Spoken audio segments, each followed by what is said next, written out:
नमस्कार, मैं नमन परसाई। आज हम पढ़ने वाले हैं मध्य प्रदेश के सामान्य ज्ञान के अंतर्गत जनजातीय जनगणना। बेसिकली हम लोग पढ़ रहे हैं एमपीपीएससी प्रीलिम्स के जो आपका सिलेबस है उसमें आपका यूनिट 10 है, उसके अंतर्गत आपका जनजातीय के संबंध में टॉपिक ऐड हुआ है। अगर आपको पता हो कि एमपीपीएससी का सिलेबस चेंज हुआ है, अपडेट हुआ है, और उसके अंतर्गत जो आपका यूनिट 10 है, जहाँ पर पहले कमीशंस थे वहाँ पर अब जनजातीय टॉपिक को जोड़ा गया है, तो उसको आज हम पढ़ने वाले हैं। ठीक, तो आपका जो यूनिट 10 है एमपीपीएससी प्री में, जो आपका यूनिट 10 के अंतर्गत जनजातीय जनगणना आज हम डिस्कस करने वाले हैं। चलिए देखिए, ये आपका सिलेबस है। तो आपको जो एमपीपीएससी प्रीलिम्स में है, एमपीपीएससी प्री में जो आपका यूनिट 10 है वो आपके सामने है। इस प्रकार से आपका सिलेबस इस प्रकार से जोड़ा गया है। ठीक, अब देखिए जरा इसको। अब देखिए इसमें खास क्या है, इसमें खास ये है कि पूरा अब जो आपका एग्जाम होने वाला है, अभी जो आपका प्री अप्रैल में होने वाला है, उस पर पूर्णतः जो है एमपी जीके पर फोकस किया गया। मतलब अब इससे पहले अगर आप देखा होगा आपने कि एमपीपीएससी प्री में लगभग 40+ क्वेश्चन एमपी जीके से आते थे। अब वो संख्या बढ़ने वाली है। मेरा ऐसा अनुमान है कि इस बार 50+ क्वेश्चन एमपी जीके से आने वाले हैं। इसलिए आपको ध्यान से पढ़ना चाहिए कि जो भी टॉपिक ऐड हुए हैं उनको बार बार पढ़िए, याद करिए, रिवाइज करिए, ताकि एग्जाम में आपका एक भी क्वेश्चन गलत ना हो। चलिए, ये आपका सिलेबस है, इसको एक बार पढ़ लेते हैं, समझते हैं, इसके बाद आगे बढ़ते हैं। चलिए देखिए, ये आपका सिलेबस है। इसमें सबसे पहले इसके जो हेडिंग है उसको पढ़ें।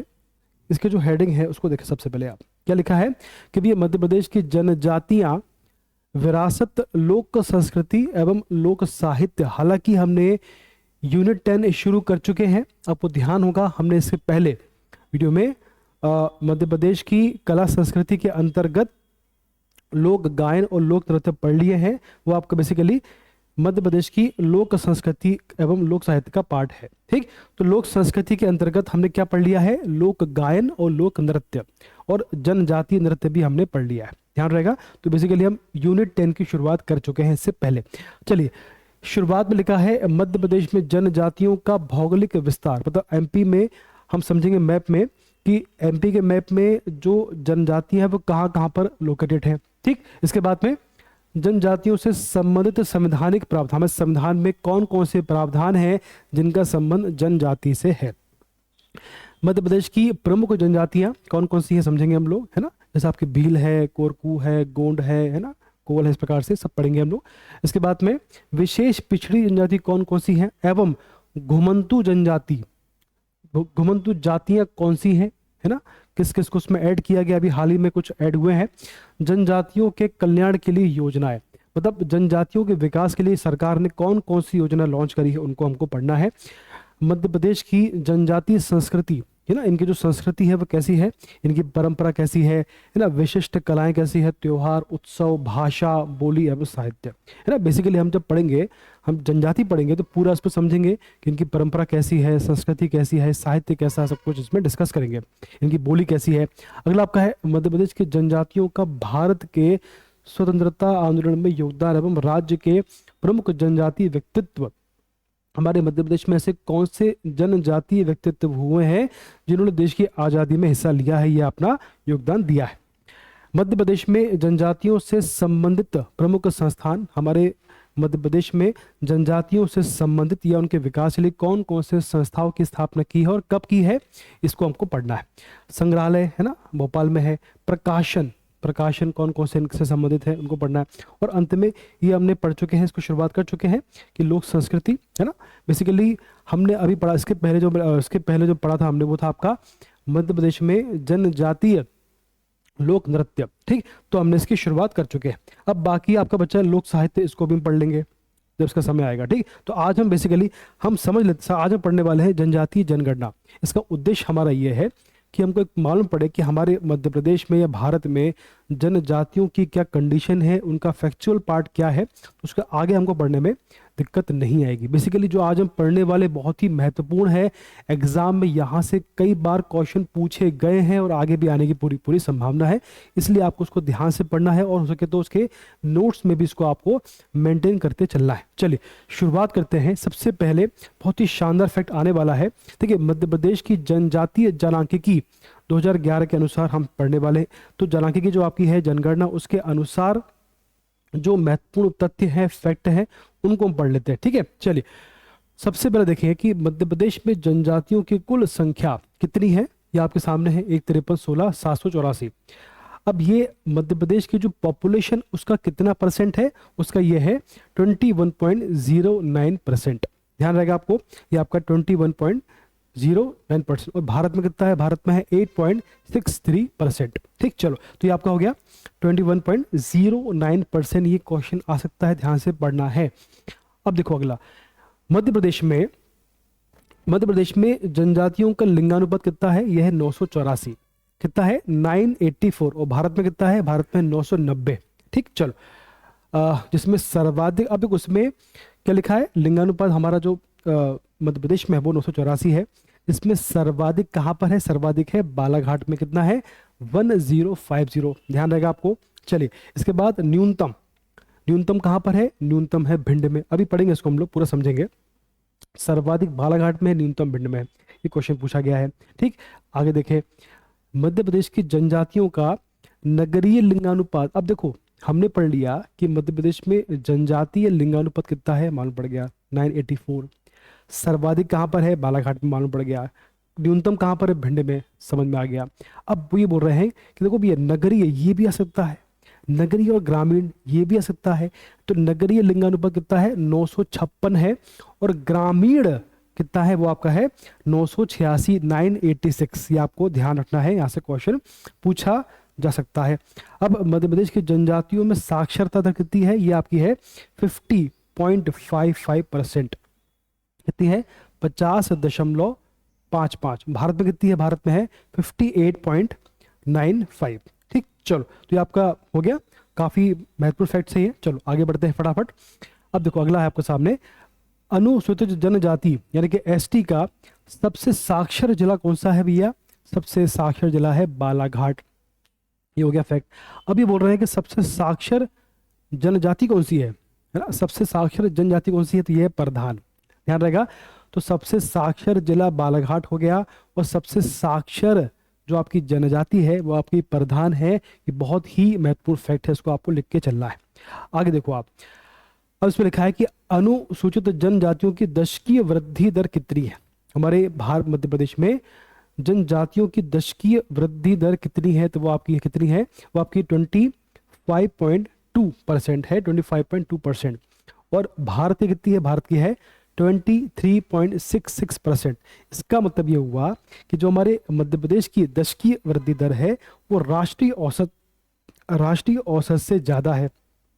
देखिए आप कितनी है, 25.2%। और भारत की कितनी है, तो क्योंकि राष्ट्रीय औसत से अधिक है, राष्ट्रीय औसत कितना है 23.66। ठीक, ज्यादा हुई। चलो आगे बढ़ते हैं। अब इसमें देखें, मध्य प्रदेश में आदिवासी जनसंख्या घनत्व कितना है। मध्य प्रदेश में आदिवासी जनसंख्या घनत्व कितना है, 50 है। और भारत का कितना है, भारत का है 32। यानी कि हुआ कि जो हमारा मध्य प्रदेश का जो जनसंख्या घनत्व है, डेंसिटी, पॉपुलेशन डेंसिटी है, वो भारत के डेंसिटी से 18 अधिक है। भारत का 32 है, 32 है, और एमपी का है 50, 18 अधिक है भारत के जनसंख्या घनत्व। ठीक, क्या लिखा है, जो राष्ट्रीय आदिवासी जनसंख्या घनत्व 18 अधिक है। ठीक, चलो मध्य प्रदेश में सबसे बड़ी जनजाति क्रमशः। अब ये देखो, अगर आपसे क्वेश्चन आ गया कि जो मध्य प्रदेश में जो आपकी जनजाति है तो उनका सबसे बड़ी से लेकर छोटी क्रम में जमाइए। अब आपके सामने 4 ऑप्शन आएंगे, तो एक आपका होगा भील, गोंड, कोल। तो सबसे बड़ी जनजाति मध्य प्रदेश में भील है, इसके बाद गोंड है, फिर आपकी है कोल। ध्यान रहेगा आपको, भील, गोंड और कोल। ठीक, भारत में सबसे बड़ी गोंड है, लेकिन एमपी में सबसे बड़ी है आपकी भील। ध्यान रहेगा। चलो आगे देखो उसमें, अब देखो सर्वाधिक, अब देखो उसमें कुछ फैक्ट्स हैं, ये आपको पहले पढ़ चुके हैं, हम दोबारा से रिवाइज कर रहे हैं। प्री के समय हमने पढ़ा था इसको, अब हम पढ़ रहे हैं कि मध्य प्रदेश में सर्वाधिक अनुसूचित जनजाति पॉपुलेशन वाइज और परसेंटेज वाइज। ठीक, सबसे पहले पढ़ेंगे हम लोग मध्य प्रदेश में सर्वाधिक अनुसूचित जनजाति पॉपुलेशन वाइज कौन कौन से हैं। सबसे पहले धार है, मतलब पॉपुलेशन वाइज जिले, जिले कौन कौन से हैं। ठीक, तो सबसे टॉप पर आपका धार है, यानी धार में सर्वाधिक एसटी पॉपुलेशन है। ठीक, पॉपुलेशन वाइज, चलो धार, मतलब धार में सर्वाधिक एसटी है पॉपुलेशन वाइज। ठीक, धार, बड़वानी, झाबुआ, छिंदवाड़ा और उसके बाद आपका है खरगोन। ठीक, तो धार, बड़वानी, झाबुआ, उसके बाद छिंदवाड़ा, खरगोन, ध्यान रहेगा आपको। चलो अब देखेंगे हम लोग सर्वाधिक एसटी पॉपुलेशन परसेंटेज वाइज। इसमें देखो आप, अलीराजपुर, फिर झाबुआ, फिर आपका बड़वानी, इसको आप हमने ऐसे याद किया था अजीब, ये अजीब बात है, अजीब बात है, तो अजीब से अजीब। ठीक, तो अलीराजपुर, झाबुआ, बड़वानी और ढिंडोरी, उसके बाद में आपका अंतिम है मंडला। ठीक, अजीब बात है, ये बहुत अजीब बात है कि यार पॉपुलेशन कितनी परसेंट में कितनी कम हो रही है, तो अजीब बात है ये। तो अलीराजपुर, झाबुआ, बड़वानी, ढिंडोरी, मंडला, ध्यान रहेगा आपको। ये आपका हो गया धार, बड़वानी, झाबुआ, छिंदवाड़ा, खरगोन, ये आपका हो गया। ठीक, तो हमने क्या पढ़ लिया, सर्वाधिक पॉपुलेशन, सर्वाधिक एसटी पॉपुलेशन, पॉपुलेशन वाइज और परसेंटेज वाइज। चलिए अब बात करते हैं न्यूनतम एसटी जो है पॉपुलेशन वाइज और परसेंटेज वाइज। ठीक, तो न्यूनतम एसटी जो है सबसे पहले पढ़ेंगे पॉपुलेशन वाइज। ये आपका है भिंड, दतिया, मुरैना, भिंड, दतिया, मुरैना, आपके फिर है मंदसौर, आपका अंत में शाहजहाँपुर। भिंड, दतिया, मुरैना, मंदसौर, शाहजहाँपुर, ये आपका हो गया पॉपुलेशन वाइज। अब हम पढ़ेंगे परसेंटेज वाइज। भिंड, मुरैना, दतिया, फिर आपका आएगा मंदसौर, और साथ में आपका साथ में भोपाल, उज्जैन भी है, मतलब इसी रैंक में भोपाल, उज्जैन भी आपके साथ में। अंत में आपका आता है भोपाल, सॉरी भिंड, मुरैना, दतिया, शाहजहाँपुर, उज्जैन, मंदसौर, ये सब साथ में है ना, इनका सबका जो साथ में है ये, अंत में आपका आएगा भोपाल, ध्यान रहेगा आपको। तो ये आपका पॉपुलेशन वाइज है और ये आपका परसेंटेज वाइज है। ठीक, चलो न्यूनतम है ये, न्यूनतम, सर्वाधिक पढ़ लिया आपने। अब देखो ये कुछ फैक्ट्स हैं, इनको पढ़ लेते हैं फटाफट। चलो बहुत प्यारे फैक्ट्स हैं, यहां से क्वेश्चन बन जाएगा आपका। सबसे पहले आपके सामने आ रहा है मध्य प्रदेश में जो जनजातीय जनसंख्या है, इसको काम करते हैं हम, इसको डिवाइड कर लेते हैं दो पार्ट में। हम यहाँ कर लेते हैं भारत, है ना, यहाँ कर लेते हैं हम लोग भारत, और यहाँ हम कर लेते हैं एमपी, मध्य प्रदेश। ठीक, यहाँ जो भारत के फैक्ट्स हैं वो लिख लेंगे, यहाँ पर जो एमपी के फैक्ट्स हैं उनको लिख लेंगे। ठीक, चलो तो आपका सबसे पहले है जनसंख्या, जनजातीय जनसंख्या। तो भारत में, भारत की जो पॉपुलेशन है उसमें जनजातीय जो जनसंख्या है वो कितने परसेंट है, वो आपका है 8.63%। ठीक, इतना ही है, 8.63%। और जो एमपी है तो एमपी की जो पॉपुलेशन है उसमें जनजातीय जो पॉपुलेशन वो कितनी है, वो आपकी है 21.09%। कितनी है, 21.09%। ठीक, अगला क्या है, अगला आपका है दशकीय वृद्धि। तो देखो एमपी में, भारत में जनजातीय दशकीय वृद्धि दर कितनी है, मतलब एमपी, भारत की बात हो रही है, भारत में जनजातीय दशकीय वृद्धि दर कितनी है भारत में, वो आपकी है 23.66%।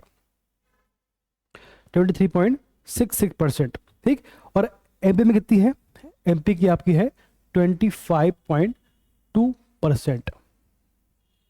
बहुत काम का फैक्ट है, इसको आपको ध्यान रखना है, क्वेश्चन यहाँ से बन जाता है। ठीक, तो भारत की अलग है, एमपी की अलग है, ध्यान रहेगा आपको। चलो अगला आपका है लिंगानुपात। अब देखो लिंगानुपात, जो आपका लिंगानुपात है, जो सेक्स रेशो है, वो आपका भारत का है 990।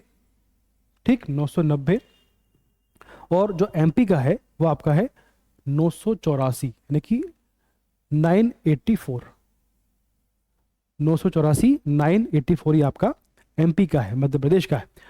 अब देखो अगला है साक्षरता, अगला है आपका साक्षरता। ये कितना है, देखो साक्षरता ऐसा है, साक्षरता भारत का है 50, मतलब ये बात हो रही है जनजातीय साक्षरता, भारत में जो जनजाति है उनमें साक्षरता कितनी है, तो उसमें 58.95% ये आपकी साक्षरता है भारत की। ठीक है, ये आपकी है भारत की। अब इसमें आप देखेंगे जो आपका एमपी का है, तो एमपी में कितनी है, एमपी में है 50.9 50.55%, बहुत काम का है ये, 50.55% ये एमपी का है। ठीक, अब देखो इसमें अगर हम देखें कि अगर हम इसको ऐसे ले लें कि ये तो आपका भारत का हो गया, अब इसको ऐसे ले लें, फीमेल निकाल लेते हैं और मेल निकाल लेते हैं कि फीमेल कितना है और मेल कितना है ना भारत में। तो अगर आप फीमेल की बात करोगे तो फीमेल की बात करेंगे आप, तो भारत में कितना है, 49.35%, कितनी है, 49.35% ये आपका फीमेल का है। ये आपका एमपी में है 41.47%, 41.47% ये आपका एमपी में है। ठीक है, मतलब भारत में जो महिला की बात हो रही है, महिलाएं कितनी साक्षर हैं, 49.35, और मध्य प्रदेश में कितनी महिला साक्षर हैं जनजातीय, 41.47%, ध्यान रहेगा आपको। अब देखो इसमें अब बात करेंगे मेल यानी कि पुरुष की बात करेंगे, तो पुरुष की बात करेंगे तो यहाँ पर अगर आप देखोगे तो 68.53% ये आपका है पुरुष। जनजातियों में पुरुष कितने साक्षर हैं भारत में, 68.53%, और एमपी में कितने साक्षर हैं पुरुष, यहाँ पर है देखो आप, यहाँ पर आपके हैं 59.55% 59.55% ये आपके मध्य प्रदेश में साक्षर हैं पुरुष जनजातियों में। ठीक, ये आपका हो गया फैक्ट, ध्यान रहेगा आपको। तो सारे फैक्ट आपके बहुत काम के हैं, इसको आपको ध्यान से पढ़ना है, समझना है। अब क्या बचा आपका जनसंख्या घनत्व। ठीक, तो इसको मैं साफ कर देता हूं ताकि अगर आपने इसको लिख लिया हो तो उसको मैं साफ कर देता हूं ताकि हमें एक आइडिया मिल जाए। ठीक है, चलो ये आपका हो गया। अब बात करते हैं जनसंख्या घनत्व। तो आपका जो डेंसिटी है वो भारत की है 32 और एमपी की है 50, एमपी की ज़्यादा है। कुल एसटी जो है, मतलब कुल अनुसूचित जनजातियां भारत में कितनी हैं, परिशिष्ट में कितनी, इनको ऑफिशियल कितनी है, ये आपकी है 705 और एमपी में है 43। एक क्वेश्चन पूछा गया 43। ठीक, तो ये हमने पढ़ लिया है। ये जो आपके फैक्ट बहुत काम का है, ये क्वेश्चन यहाँ से बनते हैं, इसको आपको ध्यान रखना है। ठीक, तो ये हमने पढ़ लिया आज, जनजातीय जनगणना हमने पढ़ी है, समझी है। मध्य प्रदेश में ये जो टॉपिक बहुत काम का है, क्वेश्चन यहाँ से बनेंगे। तो आपको ध्यान से पढ़ना है, उसको नोट्स भी आपको मेंटेन करना है। ठीक, तो आज हमने तब पढ़ लिया है, अब इसके जो आगे टॉपिक है उनको समझेंगे, पढ़ेंगे। धन्यवाद, बेस्ट ऑफ लक।